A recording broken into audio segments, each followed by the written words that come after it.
Himachal Pradesh Congress committee में पूर्व में रह चुके सचिव चेतन चंबियाल ने कांग्रेस पार्टी पर आरोप लगाते हुए कहा कि कांग्रेस पार्टी अब केवल परिवारवाद की पार्टी बनकर रह गई है और उन्होंने कहा कि कांग्रेस में केवल परिवारवाद को अगर महत्व दिया गया तो पार्टी लोकसभा में 44 सीटों पर सिमट गई है और शून्य पर आ जाएगी। उन्होंने कहा कि अगर पार्टी आम कार्यकर्ताओं की अनदेखी करती रही तो इसे बर्दाश्त नहीं किया जाएगा। अगर कांग्रेस पार्टी के जितने हैं वर्कर्स है, अगर ये उन्हीं को साथ लेके नहीं चल रही है तो कैसे ये इतना आसान ना समझे कि 2022 इनके लिए बहुत आसान है। 2022 बहुत मुश्किल है। मैं अपने बारे में बताऊं कि हमारे जो जिला के अध्यक्ष हैं कांगड़े के, मैं कई बार उनसे फोन पे बात कर चुका हूं, कई बार उनसे मिला भी हूं कि भाई आप हमारे कॉन्स्टिट्यूएंसी का निर्णय लें, ठीक निर्णय लें। तो उनका कहना यह है कि मुझे तो सुनता ही कोई नहीं है, मुझे पूछता ही कोई नहीं है।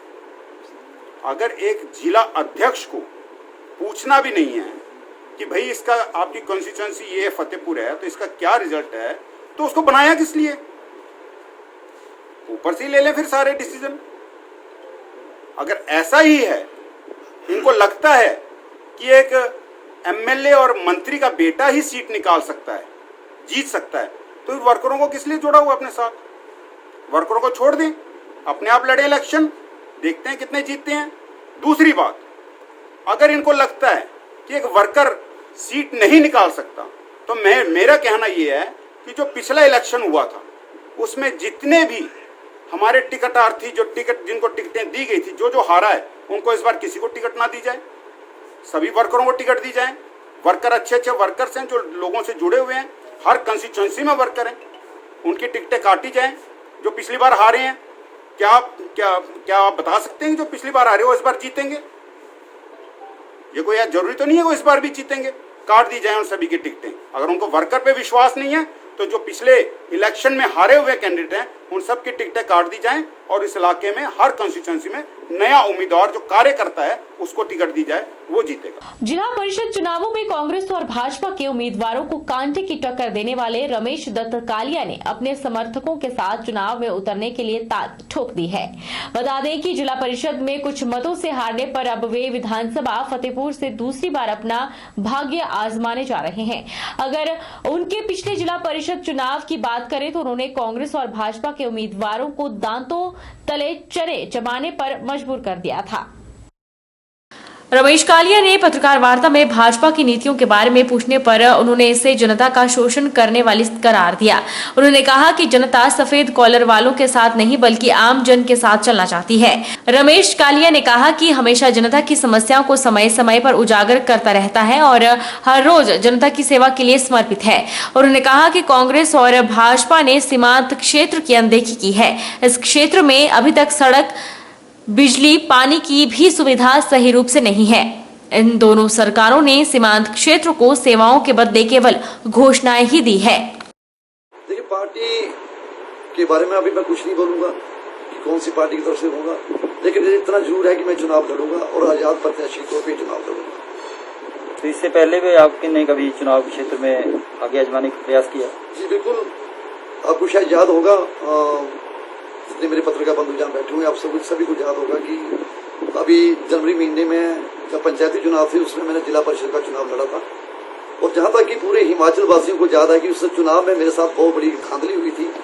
मैं जीता हुआ था और जीते हुए को भी मुझे हरा दिया गया था और 5000 से ऊपर मुझे वोट पड़े थे। ये 15 पंचायतें आती थी मेरी स्थाना वार्ड में। उन 15 पंचायतों के लोगों ने मेरे पे भरोसा किया और मुझे 5000 से करीब ऊपर मुझे वोट पड़े। आज वही 15 पंचायतें और उसके साथ लगती मेरी, जैसे रे पंचायत है, टटवाली पंचायत है, रियाली पंचायत है, नंगल पंचायत है, सुनारा पंचायत है। इन पंचायतों के विषय आज हमें कह रहे हैं कि इस उपचुनाव में आप कूदे और जरूर आए।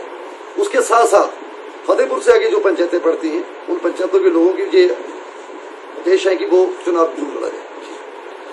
तो आप चुनाव में उतरे तो क्या विजन लेकर उतरे हैं आप? क्या मुद्दे रहेंगे आपके? देखिए, मेरा सबसे पहले जो मुद्दा है वो है बेरोजगारी का।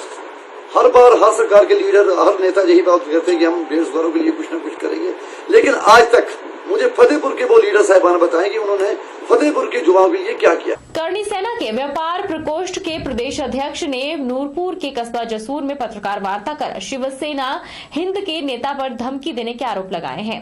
रोहित महाजन ने कहा कि फेसबुक पर रमेश कालिया की पोस्ट पर टिप्पणी करने को लेकर उन्हें धमकी भरे फोन आ रहे हैं।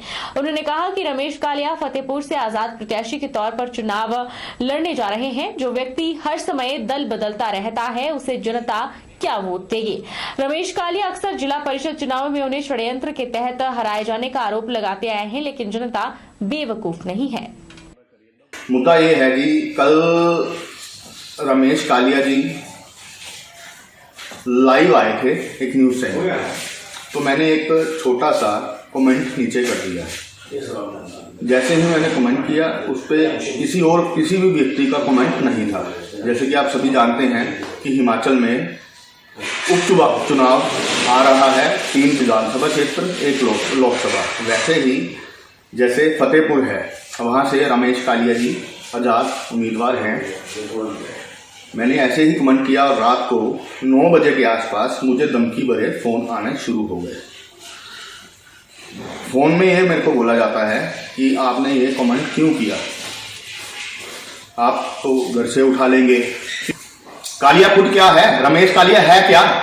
कभी वो पंजाब हिंद में चला जाता है, कभी शिवसेना में चले जाता है। आज वो शिवसेना हिंद में है, करनी सेना में भी था। उसका अपना ही कोई स्टैंड नहीं है। क्या है वो? पीछे इलेक्शन हुए जिला परिषद के फतेहपुर में, वो इलेक्शन में खड़े हुए, उनको वोट पड़े 5000, जीतने वाले की काफी वोट आगे थे। तो आज भी वो यही बोलते हैं कि उनके साथ धोखा हुआ है। धोखा क्यों हुआ है? जनता पागल है जिन्होंने वोट दिए थे।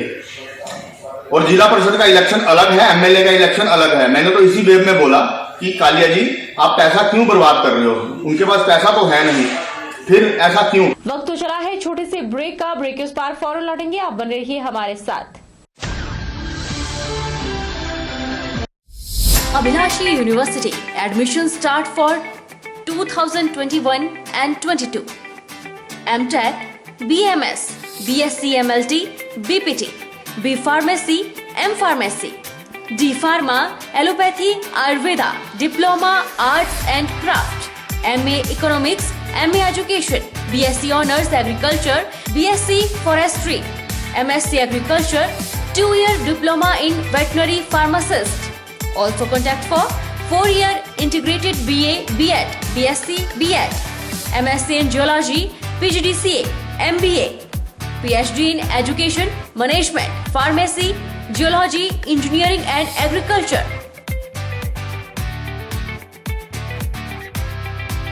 Contact for admission.